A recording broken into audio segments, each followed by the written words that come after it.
Praise the lord, hallelujah. Yes, प्रभूच्या सर्वश्रेष्ठ नावाला धन्यवाद असो. पवित्र शास्त्र बायबल हे जे आहे हे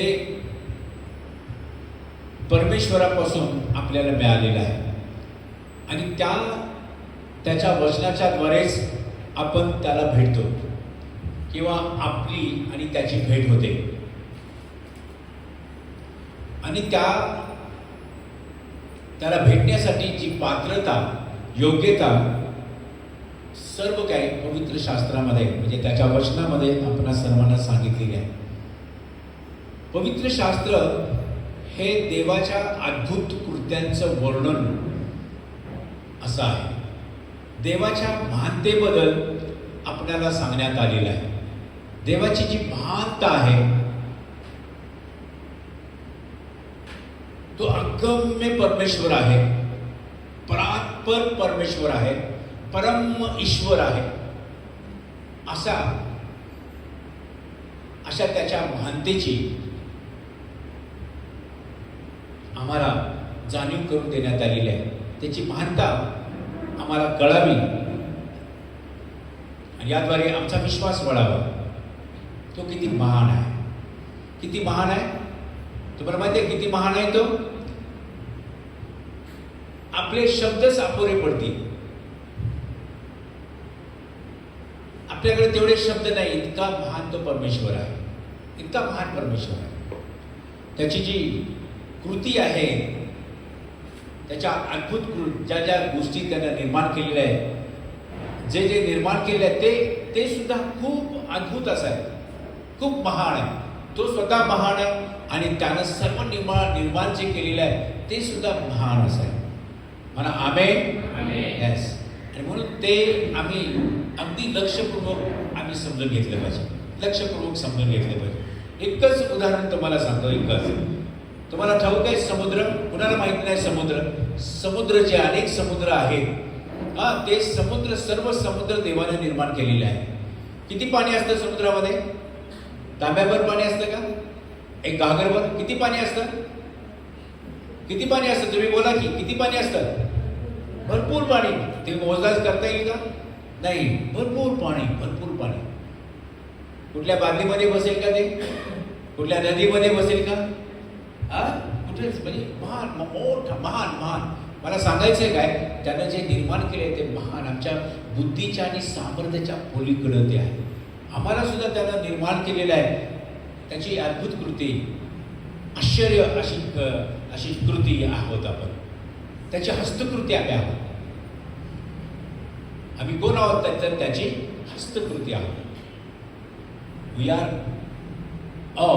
आर वर्क ऑफ गॉड. आम्ही सर्वजण त्याची हस्तकृती आहोत. देवानं आम्हाला निर्माण केलेलं आहे. तुम्ही म्हणू शकता का, मी देवाची हस्तकृती आहे? सगळेजण म्हणू शकता का? म्हणा मी. आणि हेच तुमची ओळख आहे. This is your identity. I am work of God. मी देवाची हस्तकृती आहे. हीच या जगामध्ये आमची ओळख आहे. आमेन, आमेन. लक्षात घ्या, हस्तकृती म्हणजे देवाने मला निर्माण केलेलं आहे. I belongs to God. मी देवाचा आहे. मी कुणाचा, इतर कोणाचा नाही. मी कुणाचा आहे? Belongs to God. लक्षात घ्या, ही आयडेंटिटी आहे. ही या ओळखी संबंधीचं ज्ञान तुम्हाला असायला पाहिजे. या ओळखी संबंधीचं ज्ञान पवित्र शास्त्र देतं. ओके. तो महान परमेश्वर आहे. ही पृथ्वी त्यानं निर्माण केलेली आहे, ज्या पृथ्वीवर आपण राहतो. आणि ही पृथ्वी एवढी पृथ्वी आहे.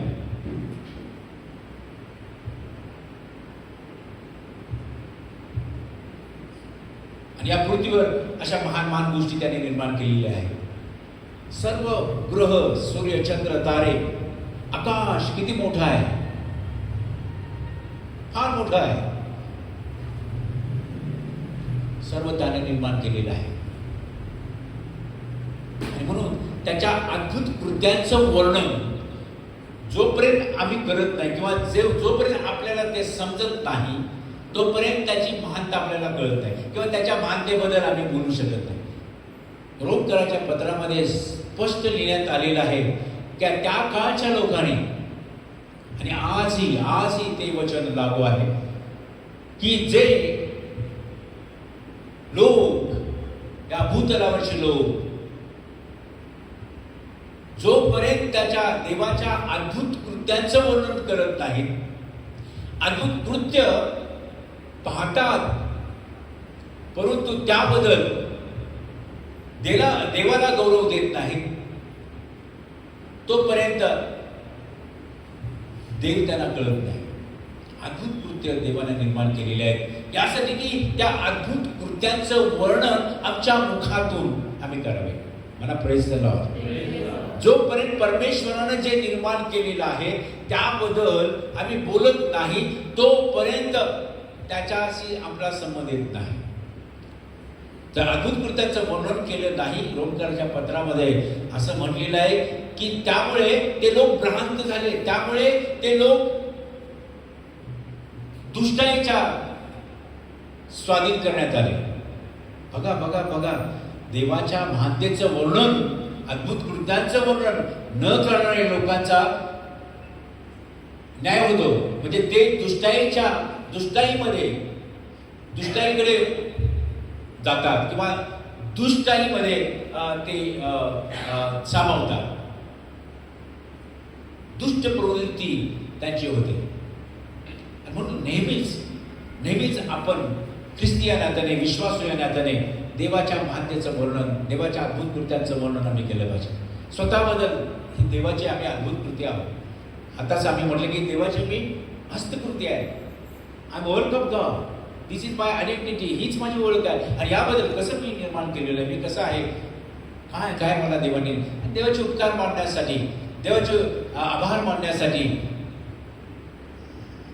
किती आम्हाला पुरेसं आहे. किती महान गोष्टी या जगामध्ये आहेत. स्वतः आपण आहोत, जग आपल्यासाठी त्याने निर्माण केलेलं आहे आणि जगामध्ये सर्व काय निर्माण केलेलं आहे सर्व त्याच्या गौरवासाठी आहे. सर्व जे काय निर्माण केलेलं आहे त्याच्या गौरवासाठी आहे. योहान 1 अध्याय तुम्ही वाचल्यानंतर सर्व काय त्याच्याद्वारे निर्माण झालं, सर्व काय त्याच्यासाठी निर्माण केलं, त्याच्यासाठी निर्माण झालेलं आहे. सर्व काय त्याने निर्माण केलेलं आहे, सर्व काय त्याच्यासाठी निर्माण झालेलं आहे. वचन वाचा, स्तोत्र 19, स्तोत्र 103 आणि 19 वचन. परमेश्वराने आपले राजासन स्वर्गात स्थापले आहे, त्याचे राज्य सर्वावर आहे. एक मिनिट, काय लिहिले आहे? परमेश्वराने त्याचे राजासन स्वर्गात स्थापलेलं आहे आणि त्याचं राज्य सर्वत्र आहे, सर्वावर आहे. कुठे स्थापलेले आहे परमेश्वराचं राज्यासन? कुठे आहे परमेश्वराचं राजासन? आणि म्हणून आम्ही गीतामध्ये करतो, स्वर्ग है आसन आसन पृथ्वी बनी है. पादासन म्हटलेलं आहे, पाय ठेवण्याची जागा. आणि त्याचे राजासन कुठे आहे? परमेश्वर का राजासन स्वर्ग में. स्वर्गात आहे, पृथ्वीवर नाही. किती महान परमेश्वर आहे. मी पहिल्यांदा ज्या वचनातून सांगतो, कधी असा विचार केला की वचन वाचल्यानंतर याच्यातून काय परमेश्वराची मानता आपल्याला करता येईल किंवा काय विचार करता येईल, काय मला याच्यातून प्राप्त होत आहे. सर्व तुम्ही जे काय वाचतात त्याच्या महानतेबद्दल सांगण्यात आलेलं आहे. परमेश्वराची महानता, तो किती महान आहे हे तुम्ही समजून घ्यावे. त्याची महानता तुम्हाला समजत नाही तर तुम्ही त्याच्या योग्यतेचं होत नाही. महानतेचं वर्णन तुम्ही करत नाही तर त्याचा संबंध तुमचा येत नाही. आम्ही दुष्ट प्रवृत्तीमध्ये आम्ही असतो जर त्याची महानता आम्ही वर्णन करत नाही, परमेश्वराचे उपकार आम्ही मानत नाही, परमेश्वराच्या अद्भुत कृत्याचं वर्णन करत नाही, तर आम्ही परमेश्वरापासून दूर. आणि म्हणून दावीद स्तोत्रामध्ये नेहमी स्तोत्र ज्याने दाविदाने लिहिले, अनेक स्तोत्र दाविदाने लिहिले, तो नेहमी म्हणतो की परमेश्वराची स्तुती, परमेश्वराची महानता, परमेश्वराच्या अद्भुत कृत्याचं वर्णन सदा मी करेन, सदा मी करेन, सर्वदा मी करत राहीन. कारण दाविदाला हे समजलं होतं दाविदाने हे अगदी अगदी पूर्णपणे समजून घेतलेलं होतं की देवाच्या जवळचं जीवन त्याच्या महानतेबद्दल आहे, त्याच्या अद्भुत कृत्यांचं वर्णन करण्यामध्ये आहे, त्याने केलेले जे सामर्थ्य आहे ते सामर्थ्य आम्ही आमच्या मुखाने वर्णन करण्यासाठी आहे. आणि मग तो म्हणतो, हे परमेश्वरा, तुझ्या अद्भुत कृत्यांचं वर्णन मी सदैव करेन, सदा माझ्या मुखामध्ये ते असेल, सदा मी तुझी स्तुती करेन, सदा मी तुझी आराधना करेन, सदा प्रथम स्थान, प्रत्येक कामाची सुरुवात तुझ्या पवित्र सर्वश्रेष्ठ नावाने मी करणार. लक्षात घ्या, ही कमिटमेंट आहे, ही आपली ही योग्यता आहे, यासाठीच आपली निवड आहे, हे लक्षात असू द्या. आणि म्हणून परमेश्वराचं राजासन स्वर्गामध्ये आहे आणि पृथ्वीवर आपण आहोत. आणि स्वर्गातून बायबल सांगतं, नीतिसूत्रे, स्तोत्र, कसे काय नेहमी स्वर्गातून त्याचे नेत्र आपल्याकडे असतात. स्वर्गातून तो आम्हाला न्याहाळतो, आमची प्रत्येक कृती जो जाणतो, त्याचं राज्य सर्वांवर आहे. पृथ्वीवर त्याचं राजासन नाही, त्याचं राजासन कुठं आहे? स्वर्गामध्ये, पवित्र स्थानामध्ये. स्वर्ग म्हणजे पवित्र स्थान, स्वर्ग म्हणजे जिथं देवाचं वसतिस्थान आहे, जिथं देवाचं राजासन आहे, जिथं देव राहतो. God's dwelling place, heaven means स्वर्ग म्हणजे देवाचं राहण्याचं ठिकाण. आणि म्हणून देवाचं राजासन या भूतलावर नाही तर स्वर्गामध्ये आहे. आणि नेहमी आम्ही प्रार्थनेमध्ये, प्रभूने शिकवलेल्या प्रार्थनेमध्ये, प्रभूने शिष्यांना शिकवली प्रार्थना, त्या प्रार्थनेमध्ये प्रभूने काय सांगितलं? जसं स्वर्गात आहे तसं पृथ्वीवर असू दे, तसं पृथ्वीवर होऊ दे. लक्षात घ्या, स्वर्गात जसं आहे, स्वर्गात काय आहे तुम्हाला माहिती आहे काय? स्वर्गात आता मी सांगितलं, स्वर्गात काय आहे? स्वर्गात काय आहे मी सांगितलं तुम्हाला आता? देवाचं राजासन. जोरात बोला, आवाज तुमचा थांबला. देवाचं राजासन स्वर्गामध्ये आहे, तसं पृथ्वीवर सुद्धा त्याचं राजासन व्हावं. आता एक गोष्ट लक्षात घ्या, स्वर्गामध्ये त्याचं राजासन आहे, पृथ्वीवर का नाही? पृथ्वीवर त्याचं राजासन का नाही? त्यानं पृथ्वी निर्माण केलेलं आहे, स्वर्ग निर्माण केलेलं आहे, सर्व त्याच्या नियंत्रणामध्ये आहे, त्याचं राज्य सर्वत्र आहे, हे देखील तुम्ही वाचलं. पण पृथ्वीवर त्याचं राजासन का नाही? सांगा, का पृथ्वीवर नाही राजासन? स्वर्गामध्ये का आहे? कोणाला तर कळेल का? मला तुम्हाला बोलकं करायचं आहे. का स्वर्गात राजासन आहे? स्वर्गात त्याचं राजासन का आहे? कारण स्वर्ग आणि स्वर्गातलं जे काय आहे पवित्र आहे. म्हणा, स्वर्ग आणि स्वर्गातलं काय आहे, जे काय आहे ते देवदूत आहेत स्वर्गामध्ये. ते कसे आहेत? आपल्या माणसासारखे नाहीत, ते अपवित्र आपण आहोत, पापी आपण आहोत. या पापी जगामध्ये देव कसं काय राहू शकतो? डुकरासारखं असं माणसाचं जीवन आहे. त्यामुळे देव राहू शकत नाही. देवाने मनुष्याला निर्माण केलेलं आहे, पण मनुष्यानं काय निवडलेलं आहे? पापाची गटारी, त्या गटारीमध्ये लोळणं, पापाचा अंधकार या जगामध्ये. देव नाही राहू शकत. एका मनुष्याच्या द्वारे या जगामध्ये, या भूतलावर पाप आलं, एका मनुष्याच्या द्वारे. मी गेल्या वेळेस शिकवलं तुम्हाला, मनुष्य, दोन जाती देवाने निर्माण केल्या, दोन जाती. सगळे जातीभेद आहे या जगामध्ये, जगालाच ठाऊकच नाही. आमच्या तर भारत देशाला तर ठाऊकच नाही. जातीभेद. दोनच जाती आहेत, स्त्री आणि पुरुष, बस. त्या दोघांपैकी देवाने कुणाला निर्माण केलं पहिल्यांदा? घाबरू नका, पुरुषाला निर्माण केलं पहिल्यांदा. आदामाला निर्माण केलं आणि मग हवेला निर्माण केलं. तुम्हाला हे शिकवलं मी गेल्या वेळेस, स्त्री आणि पुरुष. आणि मग तुम्हाला विचारलं मी की देवानं जे एडेन बागेमध्ये जे झाड लावलेलं होतं, बऱ्या वाईटाचं ज्ञान करून देणारं झाड,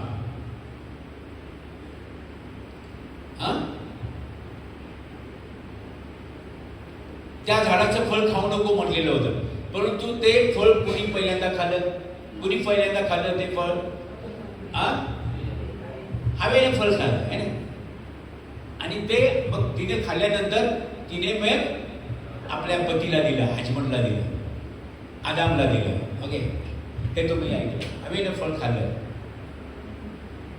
पण बायबल सांगतं रोमकरांपर्यंत उत्पत्ती ते प्रगटीकरणमध्ये आपल्याला सांग देवाचं वचन त्याचा उल्हाणा करतं.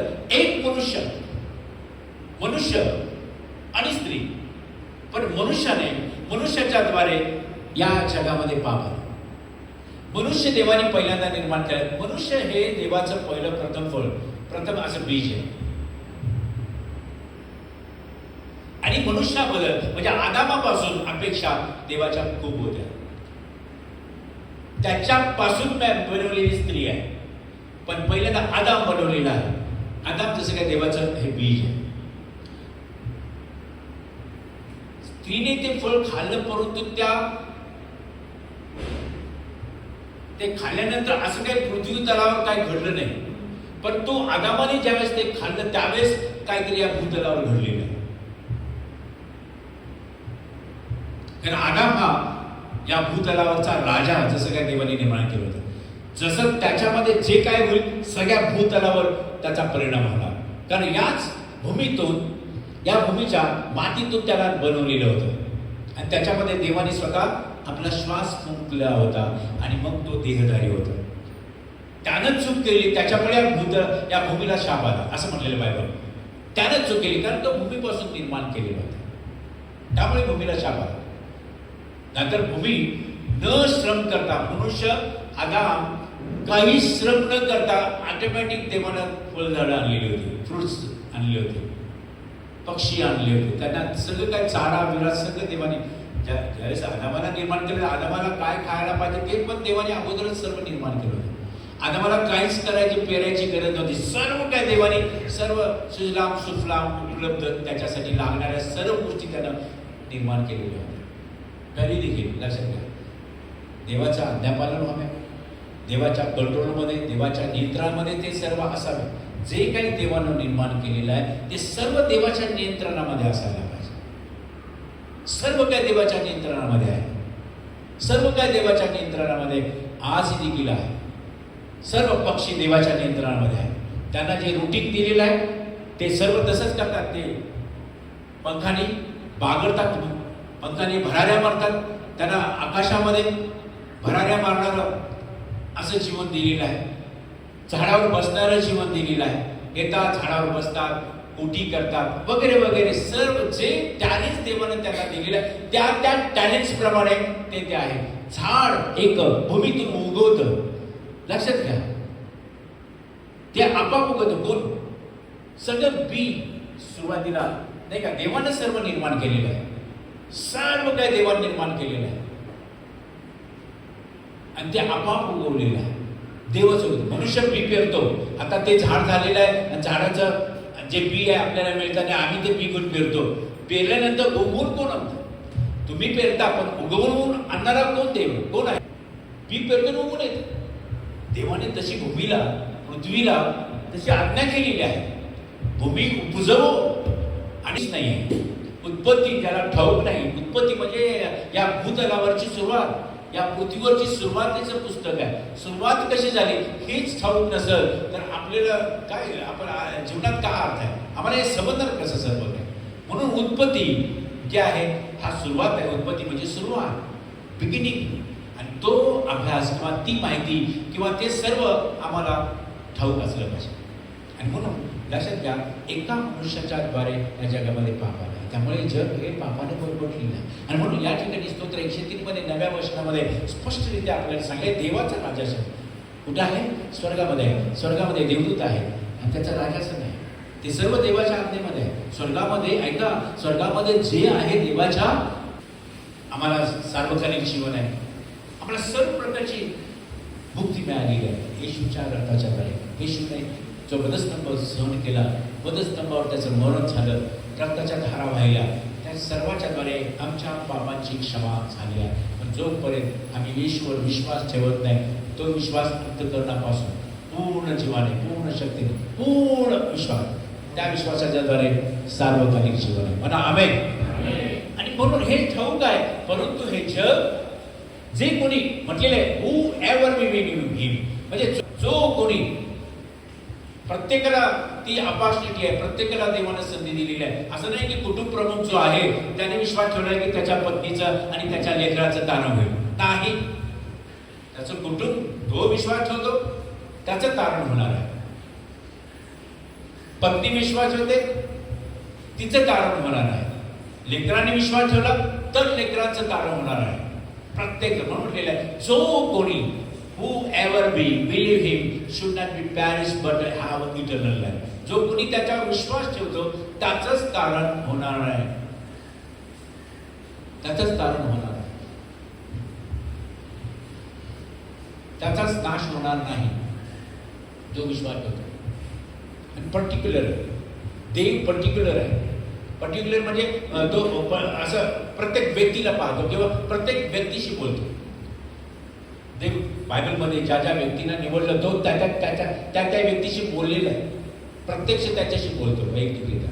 म्हणा प्रेज द लॉर्ड. देवाची महानता, देवाच्या योजना आणि देवाचं जे प्लॅन्स आणि प्रोव्हिजन जे आहे त्यामध्ये आम्ही असलं पाहिजे, त्यामध्ये आमचा समावेश असला पाहिजे. देवाच्या योजना, देवाच्या इच्छा त्यामध्ये आम्ही असलं पाहिजे. त्याच्या इच्छेप्रमाणे सर्व व्हावे,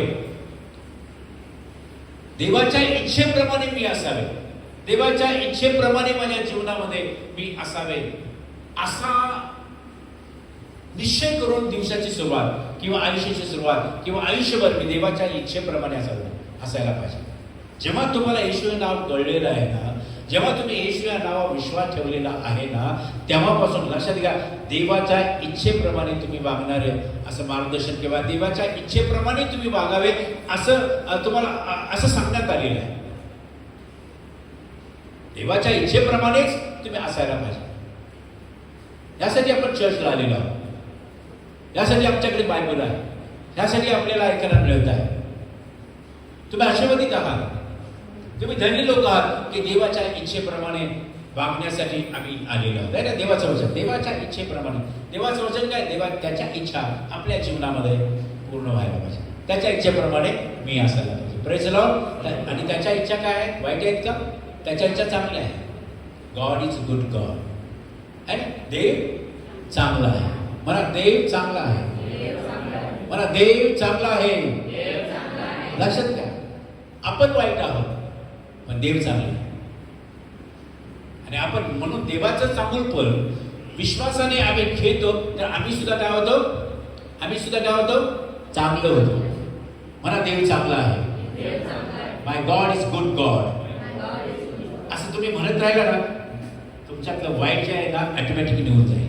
ऑटोमॅटिक. देव चांगला आहे, माझा प्रभू चांगला आहे, माझा येशू चांगला आहे, असं जो कोणी म्हणेल ना की त्याच्यामध्ये असलेलं वाईट निघून जातं आणि चांगलं ते त्याच्यामध्ये येतं. आमेन आमेन. म्हणून येशू हे नाव या जगामध्ये आकाशाखाली आणि या भूतलावर एकच एक नाव आहे ज्या नावामध्ये तारण आहे, ज्या नावामध्ये चांगलं आहे. गुड. गुड म्हणजे चांगलं आहे. आणि म्हणून एकच एक नाव येशू. नुसतं येशू विश्वासाने नाव घेईल त्याचं तारण होणार आहे. ज्याचं नाव जे विश्वासाने येशूला प्रभू मानतात त्याच्या जीवनामध्ये देवाचं चांगुलपण येते, देवाची शांती येते, देवाची मोकळीकता येते, देवाचं सार्वकालिक जीवन येतं. म्हणून येशू हे नाव फार महान असं नाव आहे, अद्भुत नाव आहे. ते नाव ठेवण्यासाठी यावेळेस ज्यावेळेस त्याचा फर्स्ट कमिंग ऑफ जीसस, येशूचं पहिलं येणं या भूतलावर झालं, मासा येण्यापूर्वी लक्षात हे सर्व वृत्तांत सांगण्यासाठी स्वर्गातून देवदूत पाठवले देवाने. देवदूतांना यावं लागलं. एवढंच नव्हे, त्याचं ते पुत्र जन्मणार आहे, त्याचं नाव देखील कसं असणार आहे, कोणतं असणार आहे हे सांगण्यासाठी देवदूत आले. गाब्रिएल देवदूत आले, मरीला सांगितलं येशू हे नाव ठेव. आणि तसंच ठेवलं. देवाच्या इच्छेप्रमाणे देव सांगतो तसंच. Praise lord, praise lord. येशूने सांगितलं त्या देवाच्या इच्छेप्रमाणे तो परात्पराचा पुत्र असणार आहे 700 वर्ष अगोदर. तसंच घडलं. देवाच्या इच्छेप्रमाणे तसंच घडतं. देवाच्या इच्छा स्थितीत जातात, देवाच्या योजना स्थितीत जातात. माणसाच्या इच्छा, माणसाचे प्लॅन, माणसाच्या योजना करतो ढासळत त्या स्थितीत जात नाही. देवाच्या इच्छाच सिद्धीत जातात, देवाच्या इच्छाच पूर्ण होतात, माणसाच्या इच्छा अपूर्ण राहतात, माणसाच्या इच्छा जो मरूनच जातो त्याच्या इच्छा पूर्णच होत नाही. तो इच्छा करतो मोठ्या मोठ्या, पण त्या इच्छा पूर्ण होत नाही. म्हणून देवाच्या इच्छेमध्ये मनुष्य असायला पाहिजे. देवाच्या इच्छेप्रमाणे, हे प्रभू माझ्या जीवनामध्ये तुझ्या इच्छेप्रमाणे होऊ दे. किती वेळा मी म्हणतो मला ठाऊक नाही, तुझ्या इच्छेप्रमाणे सर्व होऊ दे. आणि म्हणून आपण त्याच्या स्वाधीन व्हायला पाहिजे. Praise the Lord. म्हणून लक्ष द्या, भूतलावर या पृथ्वीवर सुद्धा त्याचं राजासन असावे, त्याचं सानिध्य असावे, त्याची पवित्रता असावी. आणि म्हणून पवित्र युक्त होण्यासाठी देवाचं वचन आहे. देवाचं वचन पवित्र आहे. तुमच्या बायबलमध्ये पवित्र असं लिहिले, पवित्र शास्त्र, होली बायबल, होली वर्ड, देवाचा शब्द पवित्र असं लिहिलं. आम्हाला पवित्र करण्यासाठी येतो. आता जे आम्ही ऐकतो आहोत हे पवित्र होण्यासाठी. मंडळी म्हणजे कोण? चर्च म्हणजे कोण? पवित्र होण्यासाठी बोलवलेले लोक, पवित्र होण्यासाठी बोलवलेले लोक, पवित्र केलेले आणि पवित्र होण्यासाठी बोलवलेले लोक. लक्षात घ्या, आम्ही चर्चमध्ये आहोत, आमची पवित्रता, आम्ही पवित्र व्हावे. मला पवित्रता मिळाली कारण माझा प्रभू येशू पवित्र आहे. जसा तो पवित्र आहे तसं मी पवित्र असायला पाहिजे. म्हणून देवाच्या इच्छा हा फार महत्वपूर्ण आहे, कारण देवाच्या इच्छाच पूर्ण होतात. म्हणा प्रेज द लॉर्ड. लक्षात घ्या, हे फार महत्वाचं आहे, हे फार महत्वाचं आहे. देवाच्या इच्छेप्रमाणे आम्ही या जगामध्ये राहतो, देवाच्या इच्छेप्रमाणे असलं पाहिजे. कुठेही असो, कुठेही असो, कुठेही देवाच्या इच्छेप्रमाणे असायला पाहिजे. मी लग्ने असा, आंधळे असा, देवाची स्तुती असो, आम्ही लग्ने आंधळे नाही आहे. आम्हाला दोघांना सगळे इथं पाय, सगळ्यांना डोळे आहेत. देवाचे उपकार किती मानावे. त्याच्या इच्छेप्रमाणे सर्व असायला पाहिजे. आयुष्यभर आम्ही असं म्हटलं पाहिजे, मरेपर्यंत असं म्हटलं पाहिजे, कारण त्याच्या स्वाधीन आयुष्य आहे. म्हणा प्रेज द लॉर्ड. हालेलुया. आणि म्हणून स्तोत्र 103 मध्ये वचन वाचा, परमेश्वराकडे तो आल्या काय करतो परमेश्वर. लक्षात घ्या, तिसरं वचन, परमेश्वर काय करतो. तू जर परमेश्वराकडे जातेस तर तो काय करतो. पहिल्यांदा तुझ्या दुष्कर्माची म्हणजे पापांची काय करतो. फक्त परमेश्वरच क्षमा करू शकतो. क्षमा, पहिल्यांदा क्षमा. रोग लगेच बरं होत नाही. लक्षात घ्या, सिस्टीम जाणून घ्या. योग अगदी सुसूत्रता पवित्र शास्त्रामध्ये डायरेक्ट रोग बरे होत नाही. रोग कशामुळे आहेत. तो 103 आणि 3 वचनामध्ये परमेश्वर नाही काय रोग आहे. रोग तुमचा बरा होण्यासाठी पहिल्यांदा तुमच्या दुष्कर्माची क्षमा झाली. म्हणून परमेश्वर काय करतो, पहिल्यांदा आपल्या पापांची,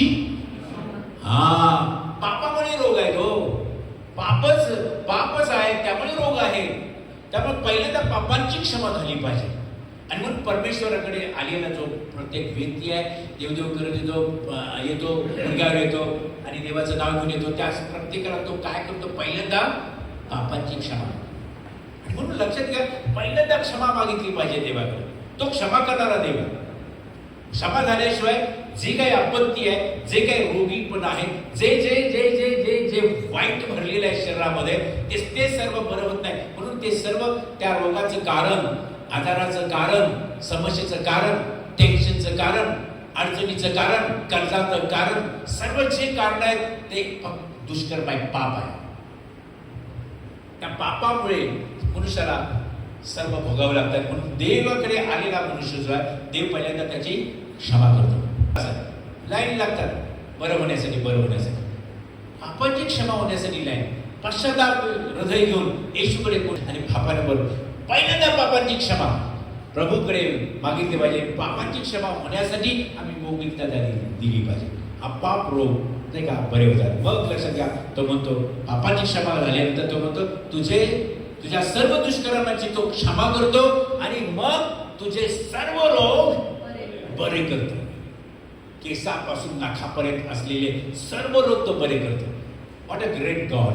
किती देव. साधं सोपं. लक्षात घ्या, साध्या गोष्टी आहेत, परंतु आम्ही त्या विसरतो. म्हणा praise the Lord. Praise the lord. Hallelujah. ते पापी लोक आहेत, पापामध्ये राहणारे आहेत. लक्षात घ्या, सर्व इतर लिहिले तुम्ही वाचलं, त्याचे नियंत्रण, त्याचं राज्य स्वर्गामध्ये आहे आणि त्याचं राज्य तो स्वर्गामध्ये त्याचा राज्य नाही, पण त्याचा राज्य जे आहे सर्वावर आहे, स्वर्गात पण आहे आणि पृथ्वीवर पण. म्हणून पृथ्वीवर नाही का, तो स्वर्गातून माझे नेत्र स्वर्गातून सर्वांना पाहतात, न्याहाळतात, सर्वांना पाहतात. आणि त्याच्या नजरेसमोर काहीही लपू शकत नाही, दडू शकत नाही, लपू शकत नाही. इथं वचनामध्ये लिहिलंय की अंधार देखील त्याला लपू शकत नाही, अंधार देखील तो देवाला प्रगट होतो. कारण सर्व काय त्याचा निर्माण करता तो देव आहे. आणि म्हणून त्याचं नियंत्रण सर्वांवरती आहे, त्याचं राज्य सर्वांवरती आहे. मग तुम्हाला पुढे जातो आणि यहोशुआच्या पुस्तकामध्ये जाऊया. यहोशुआच्या पुस्तक म्हणून देव म्हणतो यशाच्या संदेशाच्या द्वारे तो बोला की हे मनुष्य, कोणताही मनुष्य, वाईट असू दे, चांगला असू दे, विश्वास असू दे, अविश्वास असू दे, हे मनुष्य तुझ्याबद्दलचे जे माझे संकल्प आहेत ते खूप खूप हिताचे आहेत, तुझ्या हिताचे आहेत. हित करणारे माझे संकल्प आहेत, तुझ्या अनिष्टाचे माझे संकल्प नाहीत. ते तुझ्या भावी सुस्थितीचे आशा देणारे संकल्प आहेत.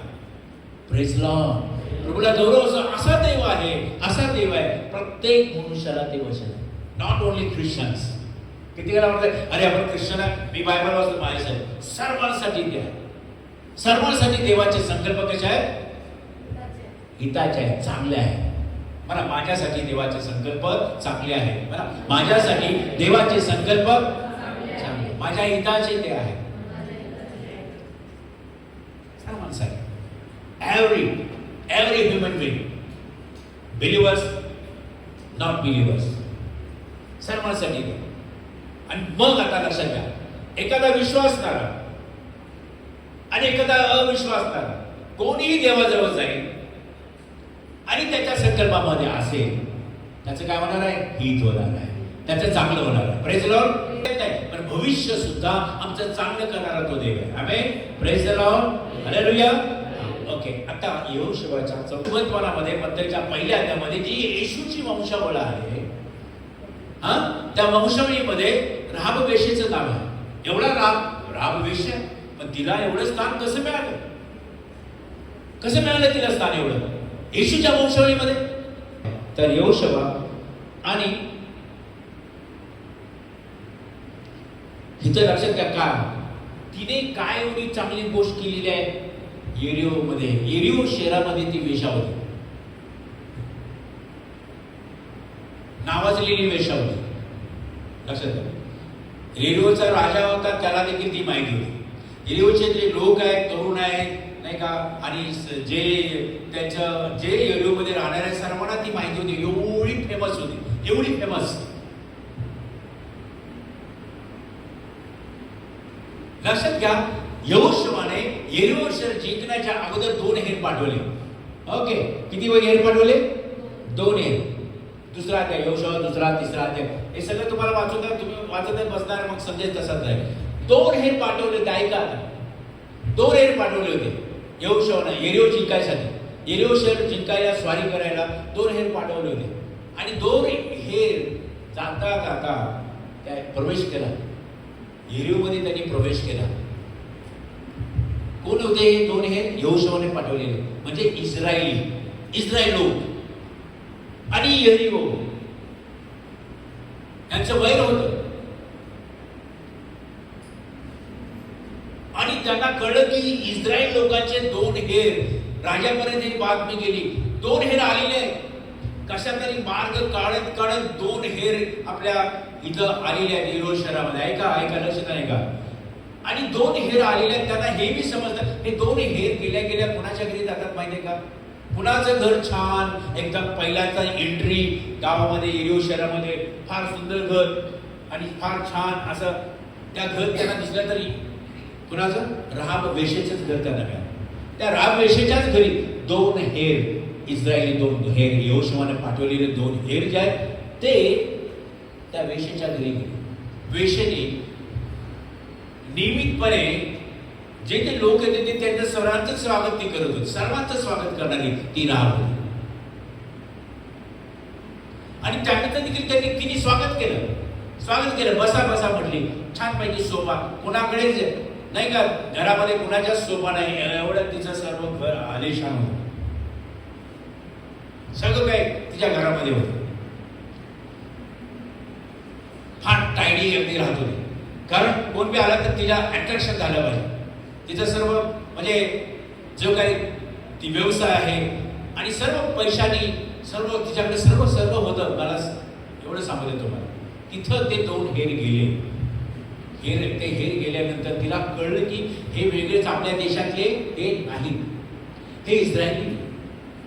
बघा, तिने जाणलं हे अनेक लोक माझ्याकडे जे येतात त्यापैकी तसेही लोक आलेले नाही.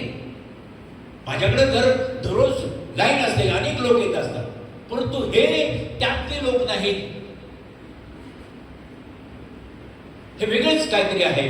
आणि मग त्या दोघांचा ती आदर करते आणि पाहुणचार करते आणि त्यांना ती तिथं बसवते. आणि तिला कळतं की हे इस्रायली आहे.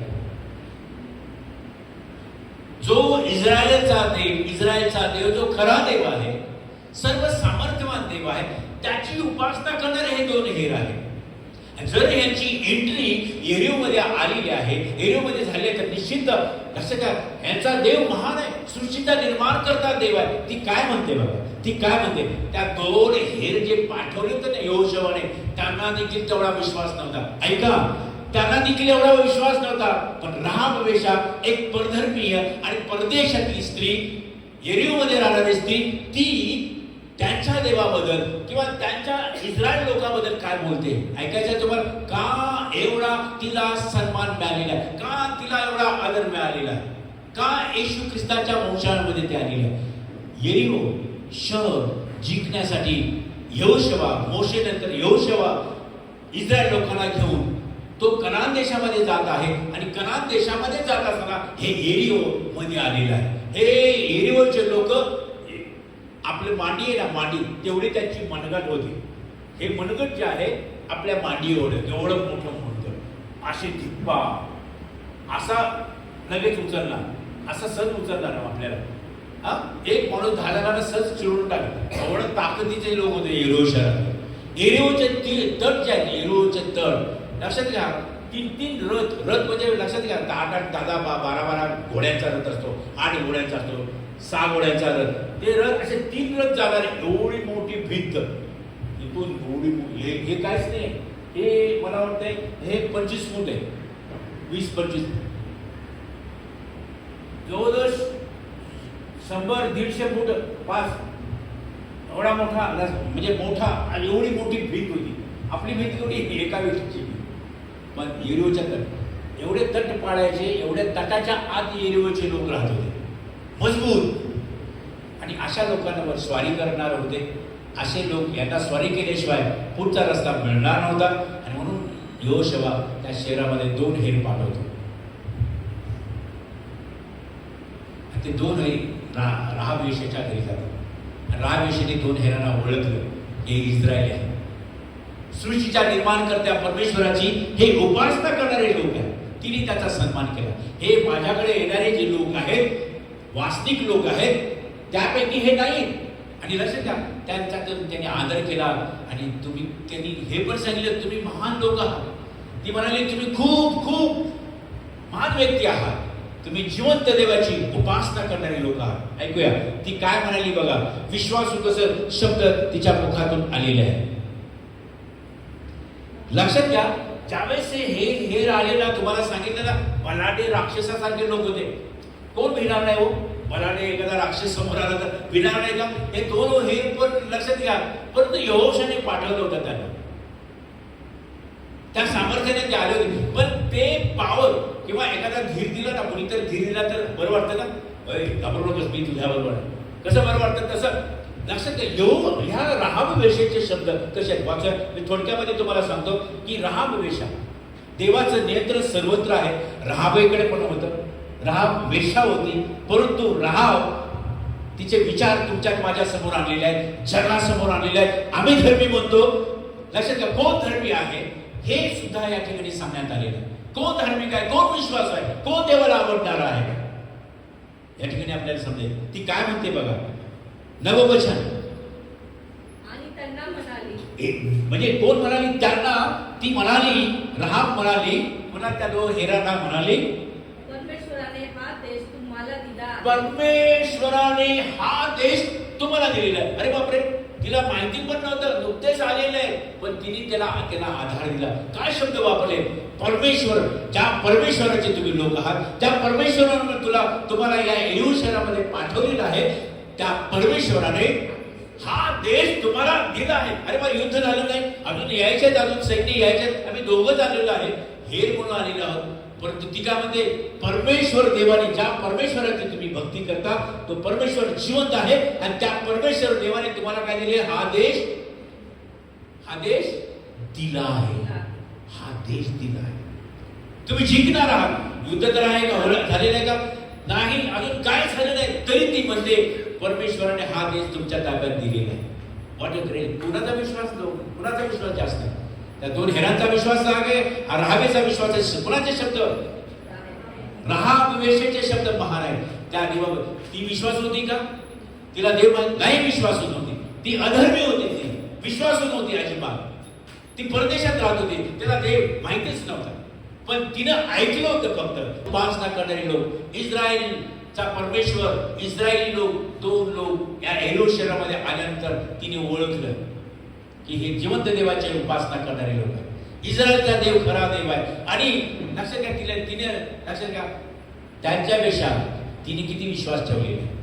विधर्मी स्त्री, परदेशात राहणारी स्त्री देवावर किती विश्वास ठेवलेला आहे. ती सांगते, तुम्ही आलेला आहात, लक्षात घ्या, तुमचा देव महान आहे. तुमच्या देवाने हा देश तुम्हाला दिलेला आहे. अगोदरच लढाई करायच्या अगोदरच विश्वासानं ती बोलते. किती मोठा विश्वास आहे. ती काय इस्रायली होती का? परधर्मी स्त्री होती ती, परंतु तिचा विश्वास या वचनामध्ये सांगितलेला आहे. ती म्हणते,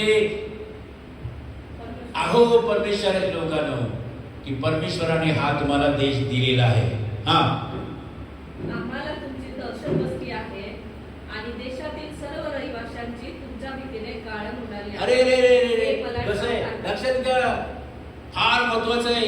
इस्रायल लोक देवाने निवडलेले इस्रायल लोक आहेत. या भूतलावर इस्रायल देवाने निवडलेले लोक आहेत. आज सुद्धा जे इस्रायल आहे, आज इस्रायल जो देश आहे, सर्व जगाला दहशत आहे त्याची. सर्व जग घाबरतं. एवढं महाराष्ट्र एवढा देश आहे तो. आज देखील कोणी त्याला हरवू शकत नाही, कारण देवानं निवडलेला तो राष्ट्र आहे. लक्षात घ्या, देवाचे लोक ते आहे. अब्रामाला जो करार केलेला होता, त्या कराराप्रमाणे जो करार इस्रायल लोक, देवाचे लोक म्हणून ते आहेत. आणि लक्षात घ्या, अब्रामाला देवाने आशीर्वाद दिला होता, तुझं जे हित करेल त्यांचं मी हित करेन, तुझे जे अहित करतील त्यांचं मी अहित करेन. आज म्हणून ख्रिस्तियाला त्याने, तुम्ही ख्रिश्चन आहात, विश्वास आहात, तर इस्रायल बद्दल काय तुम्ही प्रार्थना केली पाहिजे. इस्रायल बद्दल तुम्ही प्रार्थना केली तर तुम्हाला आशीर्वाद आहे. बायबल सांगतं, नेहमी प्रार्थना करा, नेहमी इस्रायल बद्दल प्रार्थना करा, असं बायबल सांगतं. ज्या नेहमी इस्रायल बद्दल प्रार्थना करा. मी कधी कधी विसरून जातो, पण ती नेहमी इस्रायल बद्दल प्रार्थना करते. देवा इस्रायलमध्ये शांती असते. दोनच ओळी बोलते आपल्या सर्व प्रार्थनेमध्ये, जेवणाची प्रार्थना असू दे किंवा कुठलीही प्रार्थना असू दे. मी तुम्हाला सांगतो, कारण ही सवय झाली पाहिजे, लाईफस्टाईल असली पाहिजे की परमेश्वर देव बाबा इस्रायलमध्ये शांती असू दे. त्याच्या विरोधात असलेल्या सर्व देशाला सत्य कळू दे, हमासला सत्य कळू दे, इराणला सत्य. आपण प्रार्थना केली पाहिजे, इस्रायलला शांती असो, इस्रायलमध्ये शांती असो. कारण लक्षात घ्या, अब्राहामध्ये दिले वचन, इस्रायलला दिलेलं वचन काय? हे इस्रायला, तुझं जे हित करेल त्यांचं हित करेल. म्हणून अमेरिका त्याच्या बाजूला आहे, आणि म्हणून अमेरिकेचं सुद्धा देवाने हित केलेलं आहे. इस्रायलच्या विरुद्ध जे लोक आहेत त्यांचं काय भलं नाही. लक्षात घ्या, एवढं चिमुटभर राष्ट्र आज सर्व जगाला घाबरून टाकतात. अमेरिका पण घाबरते. 13-14 राष्ट्रांच्या मध्ये 14 वैरी देश जे आहेत त्यांच्यामध्ये हे राष्ट्र आहे इस्रायल. लक्षात घ्या, इतिहास जर पाहिला, त्या 13-14 राष्ट्रांनी त्याच्यावर अटॅक केले होते. 14 राष्ट्रांनी अटॅक करणं काय साधी गोष्ट काय? एवढे लोक, एवढं ज्ञान आहे त्यांच्याकडे, एवढे टेक्नॉलॉजी आहे. कुठल्या देशामध्ये एवढी टेक्नॉलॉजी नाही आहे. एवढं ब्लेसेड हे लक्षात घ्या. का सांगत आहे? बस किती आम्हाला विश्वास ठेवण्यासाठी पुरेसा आहे ना. आज येशू ख्रिस्ताची कबर तिथं आहे, ती कबर रिकामी आहे. सर्व देवदेवतांच्या जगामध्ये जन्मल्या देवदेवतांच्या कबरा, त्याच्यामध्ये त्यांची हाडं आहेत. त्या कबरा रिकाम्या, एकच एक जगामध्ये एकच एक कबर, empty tomb in this world, या जगामध्ये एकच एक रिकामी कबर, ती येशू ख्रिस्ताची. आमेन आमेन. असा तो येशू ख्रिस्त, तो माझा प्रभू आहे, तो जिवंत आहे. हे का सांगत आहे? कारण तो एव्हर लास्टिंग गॉड, तो सार्वकालिक जिवंत जिवंत असणारा देव आहे. आमेन आमेन आमेन. हालेलुया. आज तो इथं आहे, आज आपण इथं आहोत, तो तो इथं आहे. मला praise the Lord, praise the Lord, praise the Lord. आणि म्हणून देशामध्ये त्यांच्या विरोधात असलेले, इस्रायलच्या विरोधात असलेले लोक होते, अशा लोकांच्या देशामध्ये ती राहत होती. परंतु लक्षात घ्या, तिने त्यांच्या देवावर विश्वास ठेवलेला आहे. ज्या देवावर तुम्ही विश्वास ठेवता तो परमेश्वर तुम्हाला यश देणार आहे, तुम्हाला हा देश देणार आहे, असं ती बोलते. विश्वास बघा पुढे. कारण तुम्ही मिस्र देशाहून निघाला तेव्हा तुमच्या समोर परमेश्वराने तांबड्या समुद्राचे पाणी कसे आटवले आणि यार्देने पलीकडे राहणारे अमोऱ्याचे 2 राजे सिहोन व ओग यांचा तुम्ही कसा समूळ नाश केला हे आमच्या कानी आले आहे. लक्षात घ्या, इस्रायलची भोवती इस्रायलाचा देव जो आहे, त्याचं कार्य जे आहे आजूबाजूच्या देशामध्ये होतं. आज इस्रायल कुठे आहे? इस्रायलबद्दल मी तुम्हाला सांगत आहे ना, इस्रायल किती महान आहे, इस्रायल किती टेक्नॉलॉजी जास्त आहे, बरोबर आहे. इस्रायल कुठे आहे? तिकडे आहे. आपण इंडियामध्ये राहतो, पण त्यांची महती, त्यांची ती टेक्नॉलॉजी आहे की त्याचं इम्पॉर्टन्स जे आहे आपल्याला कळलेलं आहे की बापरे, तो बलाढ्य देश आहे, टेक्नॉलॉजी फार ॲडव्हान्स आहे. लक्षात घ्या, कुठल्याही शत्रूचे हल्ले, मिसाईल्स आले ना, ते ऑटोमॅटिक ते वरच्यावर उडून टाकतात. या 14 राष्ट्रांनी मी एक उदाहरण सांगतो, सगळं बंद केलं होतं त्यांनी, काही दिलं नाही. काय द्यायचं? सगळ्या राष्ट्रांची मार्गस्थ होण्यासाठी अमेरिका त्याच्यावर प्रेम करते, अमेरिका फॉर आहे म्हणून त्या अमेरिकेला जाण्यासाठी जो रस्ता त्यांच्या देशातून आहेत ना, जे विरोधक देश आहेत ना, त्यांच्या देशातून तिकडे जावं लागतं, त्यांचं एअरपोर्ट वापरायला लागतं. पण सगळं बंद केलं होतं, सगळं बंद. लक्षात घ्या, देवाने एवढं ज्ञान दिलेली लोक आहेत, देवाचे लोक ज्ञानी होतात. जर आम्ही विश्वास ठेवतो ना, तर आम्ही सुद्धा ज्ञानी होतो, आम्ही सुद्धा खरे इस्रायल बनतो. त्यांच्यापेक्षा देवाने आपल्याला आशीर्वाद दिलेला आहे, कारण जो त्यांना तर तिथं सर्व घडलेलं आहे. देव स्वतः मनुष्य देहामध्ये जिथं आला ना, ती जागा आहे, ती पवित्र भूमी आहे, जगाच्या दृष्टीने होली लँड ते झालेलं आहे. पण आम्ही तर देवाला पाहिलं ना, आम्ही पण ऐकतोय. आम्ही ऐकून विश्वास ठेवलेला आहे, ते धन्य आहे. जे ऐकून विश्वास ठेवले, ऐकून विश्वास ठेवतात ते धन्य आहे. ऐकून विश्वास ठेवतात ते धन्य आहे. मी काय म्हणालो? आम्ही म्हणा ऐकून घेऊ. तुम्ही कोण आहात? बघितलं का येशू? बघितलं ते इस्रायल? बघितलं का? बघून आले तरी विश्वास नाही. अजून इंडियातले लोक इस्रायलमध्ये गेले, येरुशलेममध्ये आणि विश्वास नाही. पण आम्ही विश्वास आहोत, जो येशू तिथं आला, आता आम्हाला त्याला बघायची गरज नाही, तो माझ्या पापासाठी या जगामध्ये आलेला होता, माझा उद्धार करण्यासाठी, आणि असा विश्वास आमच्यामध्ये आलेला आहे. आणि हे ऐकलं होतं कुणी? रहाबने ऐकलं. जसं आम्ही ऐकलं येशूबद्दल. येशू तर येरुशलेममध्येच फक्त माहिती होता, पण आज येरुशलेम पृथ्वीवरचं मध्य सेंटर प्लेस आहे. तिथं जे काय घडतं सर्व जगामध्ये त्याचा इफेक्ट होतो. लक्षात घ्या, येरुशलेम इस्रायल सेंटर प्लेस येरुशलेम, हे लक्षात असतं. येशू ख्रिस्ताने पण जन्म कुठे घ्यायचा, कसं आहे, सेंटर प्लेस आहे. Jerusalem is a centre place of the earth. फार महत्त्वाचं. आणि म्हणून सुवार्तेचं कार्य जे आहे, जे चांगलं जे आहे या जगामध्ये पसरवणाऱ्याचं सेंटर जे आहे, पसरवणारं सेंटर जे आहे, जे चांगलं जे आहे, जे शुभवार्त आहे, शुभ संदेश जो आहे, तो येरुशलेम मधून आला. ते सेंटर. उद्धाराचं कार्य, तारणाचं कार्य तिथून सुरुवात झालेली आहे. म्हणून सुरुवात येरुशलेम पासून ते सर्व जगाच्या कानाकोपऱ्यामध्ये सुवार्ता पोहोचलेली आहे. आता पोहोचलेली आहे. असा कोणताच देश राहिलेला नाही की तिथे येशू ठाऊक नाही. म्हणून लक्षात घ्या, येशूचा येणं समीप आहे. ओके. आणि म्हणून तिने ऐकलं होतं की इस्रायल लोक ज्यावेळेस मिस्र दासत्वामध्ये होते, त्या देवाने, त्यांच्या देवाने त्यांना कसं समुद्र द्वाहून त्यांना कसं पार आणलं, कसं त्यांना जेवण दिलं, कसं त्यांना भूक लागली तर पाणी, अन्न दिलं, तहान लागली तर कसं पाणी दिलं. एवढा महान परमेश्वर इस्रायलचा परमेश्वर आहे, ही रहाबने ऐकलेलं होतं. तुमच्या आम्ही सुद्धा विदर्भी आहोत, तुम्ही मी सुद्धा विदर्भी आहोत.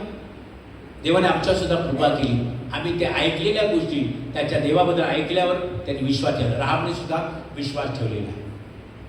राहाब तर चांगली आहे. मी तर म्हणतो एवढी धार्मिक, आम्ही तेवढं धार्मिक, आमची धार्मिकता पोहोचते की नाही ठाऊक नाही. राहाब देवाचं एवढी देवाची महानता तिने वर्णन केली, देवाच्या अद्भुत कृत्यांचं वर्णन केलं. मी सुरुवातीला सांगितलं, ते देवाच्या अद्भुत कृत्याचं वर्णन करत नाहीत ते देवाचे लोक होत नाहीत. राहाबने देवाच्या महान कृत्याचं वर्णन त्या 2 हेरासमोर करून दाखवलं. तुमचा देव महान आहे, सामर्थ्यवान देव आहे, त्याची तुम्ही उपासना करता हे आम्ही ऐकलेलं आहे. आणि मग तुम्ही ज्यावेळेस आला निघते वेळेस आम्हाला कळलं, आम्ही घाबरून गेलोय. आमच्या देशातील लोक सगळे घाबरून गेलेले आहेत. विश्वासाने मी तुम्हाला सांगते, हा देश तुमच्या देवानं तुम्हाला दिलेला आहे. Praise the Lord. म्हणून लक्षात घ्या, आज येशू ख्रिस्त जो आहे तो इस्रायलसाठी नाही तर तो सर्वांसाठी आहे. म्हणून त्याचं राज्य सर्वावर आहे असं सांगण्यात आले. खूप रहस्यमय गोष्ट आहे. तो इस्रायलचा परमेश्वर जरूर आहे, परंतु तो सर्व जगातील सर्व राष्ट्रांचा, जगातील सर्व लोकांचा तो परमेश्वर आहे. इतर राहाब विदर्भी आहे, तिने फक्त ऐकलं आणि त्या देवावर विश्वास ठेवला आणि विश्वासाचे शब्द आपल्या मुखातून काढले. त्या देवाची महानता तिने वर्णन केली आणि त्यामुळेच लक्षात घ्या, येशू ख्रिस्ताच्या वंशावळीमध्ये तिचं नाव आलं. आज आम्ही विश्वासू आहोत. लक्षात घ्या, इस्रायल विश्वास ठेवत नाही, पण इस्रायलपेक्षा आम्ही विश्वास ठेवत आहोत. तर आमचं देखील येशू ख्रिस्ताच्या वंशावळीमध्ये नाव आहे. जर राहाबचं राहाब आहे तर आम्ही सुद्धा तसेच आहोत. देवाच्या विरोधात वागणारे, देवाचे वैरी असे विदर्भी लोक होतो, तरी आम्ही येशूवर विश्वास ठेवण्याच्याद्वारे आम्हाला सुद्धा त्याच्या राज्याचं वतन किंवा त्याच्या राज्यामध्ये नाव नोंदणी झालेली आहे. आमचं नाव त्याच्या सार्वजनिक जीवनामध्ये नोंदणी झालेली आहे. आमेन आमेन आमेन. लक्षात तिला फोन करतो. तुझ्या ठिकाणी इतर माणसं येतात, त्यांच्या मी चौकशी करतो. पण आज तुझ्याकडे 2 जे तरुण आलेले आहेत त्यांना पकडून ठेव. काय सांगतोय? राजाचा हुकूम. त्या राजाला ती काय म्हणते बघायचं तुम्हाला. राजाला काय म्हणते? राजाला म्हणते, कोण 2 हे? कोण? माझ्याकडे आलेले नाही. देवाचे लोक तिला कळले की हे 2 हे, त्यांना कसे पकडून देईल ते देवाच्या लोकांना? सैतानाच्या ताब्यात कोण देईल? अभिषेकला देवाने निवडलेला आहे आणि मला कळलेलं आहे की तो देवाचा अभिषेक आहे, देवाचा निवडलेला तो आहे. मी सैतानाच्या ताब्यात कसा देईल त्याला? मी त्याचं रक्षण करणार. तसं रामेने काय केलं? मला हे कळलेलं आहे हे देवाचे लोक आहे, मी त्याचं रक्षण करणार. म्हणून त्यांनी काय केलं? राजाला सांगितलं, नाही मला ठाऊक नाही, तुम्ही काय म्हणता ते माझ्या घरामध्ये नाही आहे. आणि त्यांना लपवून ठेवलं. जवसाचं जे हे आहे का, पालापाचोळा जवस त्या देशामध्ये पिकत होत, त्याच्यामध्ये तिने त्याला लपवून ठेवलं आणि त्यांना एक मार्ग, रस्ता दाखवला, या रस्त्याने तुम्ही जा. आणि काय म्हणते बघा, शेवटी एवढे केलं, राजाचा हुकूम आलेला आहे, राजाचे सैन्य पाठवत आहे, तोपर्यंत तिने हे काय केलेलं आहे? त्यांना लपवून ठेवलेलं आहे. येणार ना ते राजे लोक, कारण त्या देशामध्ये आले, तटावर चढून ते कसे तरी आलेले आहे, लगेच सापडणार. मग ती काय करते? त्यांना लपवून ठेवते आणि मग तिला त्यांना एक मार्ग सांगते. त्यांना माहित नव्हता कसं जायचा मार्ग, तिला माहित होता. आता आलेला व्यक्ती बाहेर कसा झाला कुणाला माहित होतं? तिथल्या एरिओ शहरातल्या लोकांनाच ठाऊक. त्यामुळे रामेला माहित होतं. तिने सांगितलं तो मार्ग, त्या 2 हेरांना मार्ग सांगितला. आता ती काय म्हणते बघा शेवटी, कुठे ते वचन मला शोधायला. हा वाच. तिने त्यांना सांगितले होते की तुमचा पाठलाग करणाऱ्यांनी तुम्हाला गाठू नये, म्हणून तुम्ही डोंगर वाटेकडे जा आणि तेथे 3 दिवस लपून राहा. तोपर्यंत तुमचा पाठलाग करणारे परत येईल, मग तुम्ही मार्गस्थ व्हा. लक्ष किती ज्ञानी आहे. तिने बरोबर मॅप सांगितला. आपण कसं गाडीत बसलो ना जीपीएस टाकतो ना, मग तसं तिने मॅप सांगितला, जीपीएस त्यांना सांगून टाकला. बरोबर. जीपीएस कोण झाली? राहाब. देवाच्या या 2 माणसांची जीपीएस कोण झालेली आहे? राहाब. बरोबर. जीपीएस तुम्हाला रस्ता माहित नाही, तुम्ही जाणार का? GPS important. आता लक्षात घ्या, ती काय म्हणते? तिने विश्वास दिला, तुमचा देव जो आहे तो स्वर्गात आणि पृथ्वीचा प्रभू आहे. राब काय म्हणते? तुमचा देव परमेश्वर. आणि ह्याबद्दल मला खात्रीलायक होऊन द्या. हा, आणि मग तुम्ही आता ज्यावेळेस तुम्ही जाणार आणि मग सैनिक घेऊन येणार, मग स्वारी होणार, याच्यावर सगळे कत्तल होणार, सगळे मरून जाणार सगळे. पण आम्ही या रेडिओ शहरामध्ये, मी, माझं घराणं, माझे आई वडील आहे, माझे बहीण भाऊ, सगळं कोण मध्ये राहा, आम्हाला थोडं वाचवा, आमच्यावर दया करा, आम्हाला एक असं साथ दे, खून द्या मला, असे ती म्हणते, वचन घेते त्यांच्याकडून. लक्षात घ्या. आणि मग तिला वाचवणारं वचन हे 2 हेर देतात. लक्षात घ्या. त्या घराला काहीतरी चिन्हा दाखल एक कापड, काहीतरी सिद्धी म्हणतात, लाल कापड काय असेल काय असं केलेलं आहे. आणि ज्यावेळेस स्वारी करायला येतात त्यावेळेस पहिल्यांदा काय केले, राहाब आणि राहाबचं घराणं, तिचे आई वडील, सगळे नातेवाईक, जेवढे मी तिचे खानदान होतं त्या एरिओमध्ये, त्या सर्वांना यहोशुवा आणि यहोशुवाच्या सैन्याने काय इस्रायल लोकांनी वाचवलेलं आहे. बाकीच्या सर्वांची काय केलेलं आहे, लुटालूट केलेली आहे, लुटालूट केलेली आहे, सर्व लुटलेलं आहे. त्याच्यावर त्यांनी स्वारी केलेली आहे, कत्तल करून टाकलेली आहे. राहाबबद्दल तुम्ही ऐकलं,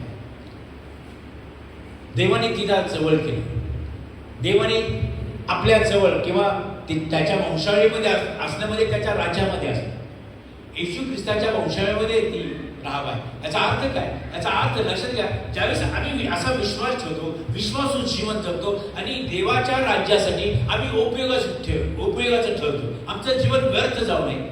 राहाब वेश्येचं जीवन नरकाकडे जाणार होतं, पण तिचं देवाने तारण केलेलं आहे. तिने जिवंत देवाला, खऱ्या देवाला, जो सृष्टी आणि आकाशाचा निर्माण करता देव आहे, त्या देवावर तिने विश्वास ठेवलेला आहे आणि तिचं तारण झालेलं आहे. लक्षात घ्या. म्हणून आम्ही असं विश्वासून जीवन जगलं पाहिजे, असा विश्वास ठेवला पाहिजे, किंवा असं विश्वासून असं असलं पाहिजे की देवाच्या राज्याची वाढ, देवाच्या राज्यासाठी आम्ही उपयोगाचं ठरलं पाहिजे, देवाच्या राज्यासाठी आमचा उपयोग झाला पाहिजे. त्यासाठी लागणाऱ्या सर्व गोष्टी मी माझ्याकडे जे आहे ते मी केलं पाहिजे. राहाबेकडं ते होतं, टॅलेंट होतं, राहाबेकडं घर चांगलं होतं, राहाबेकडं सर्व काही टॅलेंट्स जे होते तिने त्या देवाच्या राज्यासाठी किंवा देवाच्या लोकांसाठी वापरलं. आज आम्ही जगत असताना आम्ही अशा प्रकारचं जीवन जगतो का?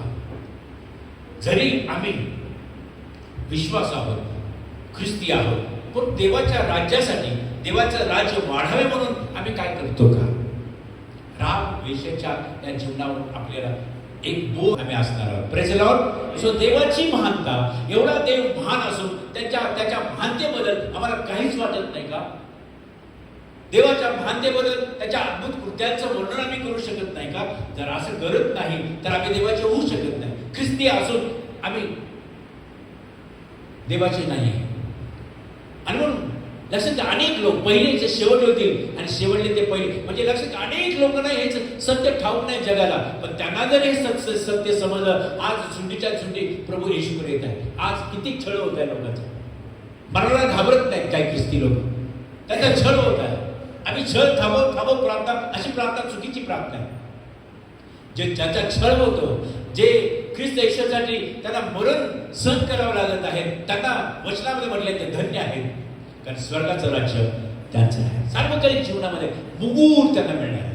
पण आम्ही घाबरून जर असं राहू, आम्ही त्याचं काहीच